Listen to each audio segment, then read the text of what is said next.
All right, so in this video, I'm just going to do a brief collection update. I think this will be a two-parter because I don't want this to go too long. But as I mentioned in previous videos, I used to have a pretty massive collection, and then about a little over a year ago, I decided to get out of collecting completely. I had a lot of different reasons for that, but mainly it all just kind of came down to it was just having way too much impact on my life, taking up too much time, too much money. Um, because there were just other things that I wanted to focus on at that time. And so I sold off the vast majority of my collection. But then there were a few figures that I did not sell and decided to keep. And then that led me to decide to rebuy a few figures that I sold and bring back a few figures into the collection and even bring some new ones into the collection. But I decided to do that with a few caveats. Because what we always face as collectors is, okay, what are the boundaries? I think I've talked about boundaries, setting the proper boundaries on what we collect in previous videos. Is it a favorite character, a favorite franchise, a favorite movie? How do we decide what to collect and what to leave out? Because most of us don't have the time and the space to collect everything that we would like to. So I decided, okay, I'll try one more time. I've collected these kind of figures off and on since 2008 when The Dark Knight came out, and have been collecting off and on ever since. And things have really gotten out of control to various degrees over the years. And so I would get out of control, but then I would do a lot of selling. Things would kind of settle back down, but then eventually, gradually, would get out of control slightly again. And so I decided this time, okay, I'm really just going to focus mainly on just a few minor IPs and then not go outside of that. And to help with that, I actually bought two of these cabinets that you see here. So I bought, this is a IKEA Rutsta, and I got two of them. So I got this one, and then I got this other one over here, and then I've got a few individual cases that I've set up around the bat cave here. But the bottom line is, if once these cabinets fill up, then there's not going to be any more collecting. Or if I do collect anything new, then something in one of these cases or cabinets has to get sold. And so far, it's worked really well. So my collection's in a really healthy place, probably more than it's ever been. Things are just a lot smaller and more specific, and it's caused me to enjoy the pieces that I have a lot more as a result of that. So, because now I'm not collecting a ton of things, I'm just collecting a few things just from favorite films, favorite IPs. And so this section over here, I'm going to focus on this first video in the collection update is the Batman section, which you can obviously see. And then in this case over here, it's kind of everything that's non-Batman related, but there's actually a common theme, though, even though this started out being more miscellaneous of a cabinet as far as the stuff that's in it. There actually is something that all the figures in this case have in common, besides the fact that they're some of my favorite films that are outside of the Batman universe. So, of course, as you can see, this mainly focuses on the Dark Knight trilogy. So I have Batman Begins here on the top shelf with many figures devoted to that because Batman Begins is my all-time favorite movie. Then I have 3 figures dedicated to the Dark Knight, and then 3 to the Dark Knight Rises. So I decided to mainly focus on Batman himself for this go around, and not really focus on just Batman and the main villains, and not really focus as much on side characters. Although I did make an exception for Alfred, because Michael Caine's Alfred is one of my favorite movie characters of all time. I'm debating on bringing Gordon back, the SWAT Gordon with the Dark Knight set, but my plan kind of going into this, though, was just to keep it limited to 3 figures for the other 2 films, while I go for a little bit heavier on Batman Begins, just because it's my favorite film. But so again, all about kind of drawing boundaries and deciding how far to go. But Gordon's such a pivotal character in the whole trilogy that it's been tempting, and Gordon is still relatively easy to get. So mainly focusing on, I have more from the Dark Knight trilogy than anything else. Then we have the 2019 Joker stuff from that film down here. And then this is where everything from Batman 22 will go. Right now, I just have the Riddler there by himself. The Batman figure has not arrived yet. The Hot Toys Batman with Bat Signal Deluxe set. And so that's going to be on its way. And then I have the standard comic book Batman and Joker right here from Sideshow. Even though these figures are 10 years old, we've not gotten a whole lot of selection as far as comic book versions of these characters. So there's not been much of a variety. So to me, these are still my two favorites and the two best. I mean, they're not perfect. I did a previous review of this Joker versus Sideshow's second Joker, and I think this one is even better than that one, even though the second one is much newer. So I like this one a lot better than this Gotham Knight Batman. So these are two figures that I have bought and sold who knows how many times over the years since they came out in about 2014, so about 10 years ago. And I've bought and sold and rebought and sold these guys plenty of times. So again, most of these figures are actually figures that I acquired pretty recently. There's some here that are from my original collection that I did not sell or tried to sell, but couldn't get the amount of money that I wanted for them. And so I just decided to keep them. But then a lot of them are figures that I used to own, but then bought new copies to bring back into the collection. So that Ducard and Bruce Wayne set, I forget the name of the company. It's a third party. Now, I don't love collecting third party company figures, but if we don't get certain characters from the big guys like Hot Toys, then I'll go with whatever I can get. And then this is the 2011 Toy Fairs exclusive Bruce Wayne. The one that I used to have, the one that I bought brand new way back in the day, and then I sold last year with everything else. That one did not have the ankle peg issue very bad, but this one actually does. So the foot one actually, the foot peg won't even fit all the way in the ankle. But so that's disappointing. But I found the perfect pose for him, and decided, well, I could sell it at a huge loss or just keep it. And I like keeping it here in the First Night Out version. I think that looks pretty good, and I like that pose. Then this Batman here is actually the newer one that they just recently came out with. That's sort of a re-release, and originally had the black sheen on the suit. This one has the matte uh, finish on it. It's kind of hard to tell in this lighting, but as many of you know, Hot Toys released a new batch of these that corrected that black shiny issue on the suit. Then Alfred and the Scarecrow are actually both from Daft Toys. And I can say, having owned the Hot Toys versions, these are slightly better than the Hot Toys counterparts. Because the Alfred head sculpt, that's clearly the same as the Hot Toys version, but they did a repaint of it and it looks a lot better. So that those of you who had the Hot Toys version, it just had that dead look in its eyes. But this one is a lot better. And then the Scarecrow is almost basically the same figure as the Hot Toys version, but it comes with this extra head sculpt that has the maggots coming out of it. And so that's the one that I have on it right now. So that's pretty cool. And then for the Dark Knight, this Two-Face is from my original collection. Never did sell that. Never did get around to selling it. Then this DX9, this is the DX19 Batman. I actually had two of those, and then sold one and kept this one. And then this is of course, the InArt Joker, which is awesome. And so there were a few figures that I had pre-ordered before I decided to sell off my collection. This is one of them. So I had a few figures that arrived during that time, and this one arrived even when I had decided to get out of collecting, and I just decided to hold on to it and didn't sell it.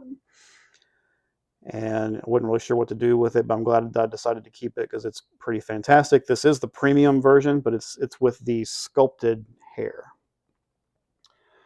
I wasn't going to pay double price just for rooted hair. So $600 for the sculpted hair versus $1,200 for the rooted hair. Yeah, that was an easy choice for me. I'm not paying double just for rooted hair. And so then here's the jail cell version over here, which also looks pretty amazing. See, I don't really have any light. There we go. So definitely glad that I held on to that set. Oh yeah, and this is the quarter scale Batman Begins Batman from Hot Toys. This is from my original collection as well. This has always been my favorite figure. That's a figure that's in the thumbnail for the channel. And did not sell that. Thought about selling it, but then saw that it wasn't really selling for any more than what I paid for it. And so I thought, well, why sell this thing and then take a small loss on it when it's my favorite figures? I'll just hang on to it. And then of course, when I decided to resume collecting, I'm glad to have held on to it. They got the big poster right back there behind it. Love Batman Begins, obviously. Then Dark Knight Rises over here. And so I used to have the Blake, Bat Signal, Gordon set and all that, but again, just kind of taking a more minimalist approach. Just having Bruce himself and the two main villains / side characters was more than enough for me. That's the Daft Toys version of Bane right there. I know Hot Toys is coming out with a new Bane, but I have no desire on getting that. To me, this is more than enough. If Hot Toys was going to give us a Bane like this, they should have done it in the first place instead of giving us a really scrawny Bane that looks like a high school basketball player, where they should have given us something bigger and more buff like this. And it's what they're doing now, but I guarantee it's only because this Daft Toys version has been floating around for a while. Now Hot Toys is saying, oh, we can do that too. Well, yeah, they could have done it this whole time, but chose not to.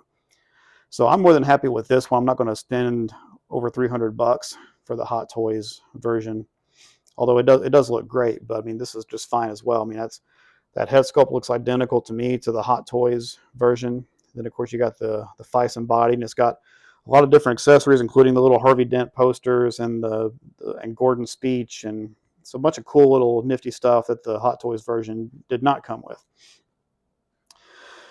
And then let's see, I can see this a little better if I open this. So for Bruce Wayne, that's the DX12. I had no trouble getting this at actually less than its original retail price from over 10 years ago. It was still pretty easy to find, and I decided to get this in addition to the DX19 because, again, I wanted a Dark Knight Batman and a Dark Knight Rises Batman, and I really like this head sculpt. So I owned this figure for about 10 years or so, and most of the time that I owned it, I displayed it just like this, with the cowl off, and he's holding the cowl in his hands and just kind of looking at it in contemplation. The cowl, of course, having come from Catwoman, Selina Kyle.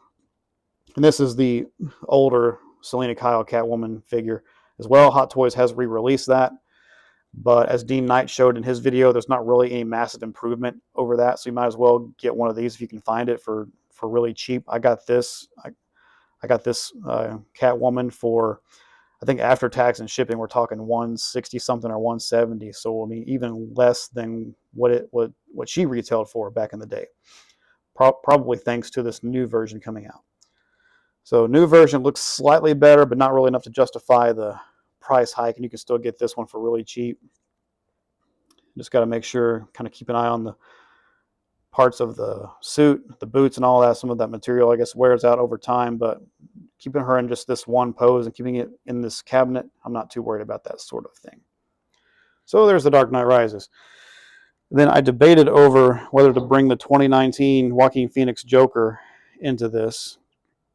I thought, why not? It's not a Batman movie per se, but it is in my top 10 favorite movies of all time at this point. Definitely closer to 10 than to number 1, but still, I mean, top 10 for me, for sure. And that's I used to have the Toys Era version back in the day, which is okay. It's got tons of accessories, but really the figure is too big. He's too tall and too bulky. Here, I think the head sculpt he only gets the one head sculpt, but it's a lot more accurate, as you can see. And the figure itself, just the size and proportions are a lot more accurate. So that's the M-Toys version, which I think is far superior to the Toys Era version. I had to get that revolver, a black revolver, custom. I had to buy that separately because for some reason the one that he gets is silver, which in the film it's black. And then that Arthur Fleck, I used to have the M-Toys version of Arthur Fleck. And this one here is very similar. But it's from a company called CC Toys. To me, it looks like a knockoff. It looks like the same as the M-Toys version. I don't really see a difference. It looks identical to me. I can't remember if the M-Toys version had that paper bag. I'm sure it did. So I went ahead and got this 6-scale park bench and set him down on that. And all this total looks really good. So the Toys Era set looks awesome, but with all the diorama pieces, it would not fit in this cabinet. And I'm not quite a big enough fan of the film to justify spending $1,500. Although if it was my #1 favorite film, I would definitely go for it. So that's something that if that's your favorite movie, then I would save up and get that Toys Era set, because that looks freaking beautiful. And this is where Batman 22, aka Battinson, will go. And I should have that figure within the next week or two, or next couple of weeks. I haven't yet gotten the notification that it's shipping out, but I know the place I bought it from did say that they heard from Sideshow that they'll be getting it soon. So hopefully I'll have it within the next month, sometime later this month. So that will probably be my next review, I'm thinking. So I don't think I'm getting anything new before then. I do have the Bat Cycle. That came about a month ago, but without Batman to put on it, I don't see the point of even getting it out. I haven't got it out of the box yet. So I'll probably include that Bat Cycle with Batman in the review. I'm not sure if I'm going to keep the Bat Cycle, because I don't know if it'll fit, because we're going to have Batman kind of right here around front and center with the bat signal in front of him, or kind of off to the side. And then I want to have him either standing next to the Bat Cycle or kind of just standing over it. And if I can fit all that in here, and then kind of have the Riddler sort of like kind of back in the corner, because the Riddler does tend to lurk back in the corner, in dark corners a lot in the film, so that's appropriate. And this Riddler figure is pretty cool, but it's nothing too overly special. I mean, it's just a guy in a green just in a green mask and green coat, so you don't get a human head sculpt. So there's nothing, but it still looks really cool though. And there's 2 or 3 different third-party Riddler figures floating around. This is from 6 Feet Lane Studios, and I think Justin said in his review he thought this was the best one. And from the pictures I've seen of all 3, this one does look the best. It's kind of hard to get right now, though. The only one that's available now, easy to get, is the Yan Toys version, which is not as good as this one from the photos that I've seen. But if that's your only option, then I would say go for it. I found this from a seller on Facebook. He sold it to me for just retail. And so I went for it. But that's going to go a little bit further back in the corner. I want this mainly to focus on Batman. I want Batman and the Signal and the Cycle to kind of be front and center. But I don't know if it's going to fit in this space or how well it's going to fit. So we'll see how that goes. But I will sell the Cycle if I need to. And I guess one other option, though, would be to sell all the Arthur Fleck stuff over here and devote this whole bottom shelf to Batman 22. But I don't know. I like the Joker film slightly more than Batman 22, although I would say the Batman is probably I wouldn't quite put it in my top 10 favorite movies of all time, but very close, like number 11. So if you notice, I no longer have the 1966 Batman and Robin from Hot Toys. I did sell those and got a really huge chunk of change. I was surprised at how much those sold for. Then the 89 Batman and Joker I sold. I almost regret selling those, but the problem is we've gotten so much product from Hot Toys and other companies from Batman that even within Batman, I've had to really figure out where I want to draw the boundaries. And so my favorite incarnations of Batman are the Dark Knight trilogy, the animated series, and Joker, if you want to count that. And then, but as far as Batman movies go, Dark Knight trilogy and Batman 22, which was just easier to say than just to keep saying the Batman over and over again. So we call Tim Burton's film Batman 89, so I'd rather just it's easy to call this one Batman 22 just to know what we're talking about here. So the Nolan version and the Matt Reeves and Pattinson version, those are my 2 favorite film versions. So if it weren't for the Reeves and Pattinson film, I would probably say still have a spot for Batman 89. But again, just having to draw those boundaries is, I think, is really important in collecting, and just so that you're not collecting everything. You're just only, for me, wanting to only collect my most favorite stuff, just because, you know, being limited on space and not wanting things to get too crazy. So anyway, so speaking of the animated series, this is the Mondo Redux Batman, which is from my old collection. I hadn't got around to selling that yet. And this is the exclusive version of the Joker, which I'd actually bought from Mondo a little over a year ago, and I did a review of it here on the channel. And I sold it, and it's sold for, I think, 300 and something. And so, but then I found this one for the exact same price that I sold the other one for. So I just kind of looked at it like, okay, I'm just swapping it out. I'm basically just kind of buying. I kind of looked at it as buying the old one back, even though this is a different copy of the same figure. So I think the other one sold for 310, and I bought this one for, I think, exactly 310. So I just kind of looked at it as taking that money and just buying it back.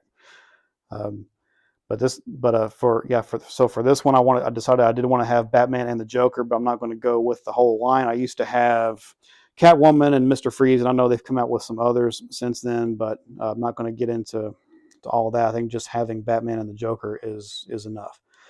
Just like with the comic book versions. And again, I debated over bringing these back into the collection too, but I really love having comic book versions to kind of just remind us of where these characters originally came from. And these two are just so well done. So Sideshow is hit and miss on their 6-scale figures, probably more misses than hits, but these two are, the articulation is pretty bad, and the outfit quality is not what it could be, but they do look great on the shelf. So I'm glad to get those.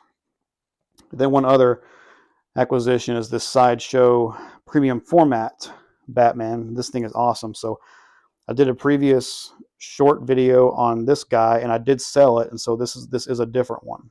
But I was able to find this for retail. So a lot of these things, even if they're kind of hard to find, they still can be found at retail if you look hard enough. I've been collecting these things long enough that I kind of know all the little tricks and so on, and I need to do more videos, I guess, on how to do that, on how to find deals on pieces that may be hard to find.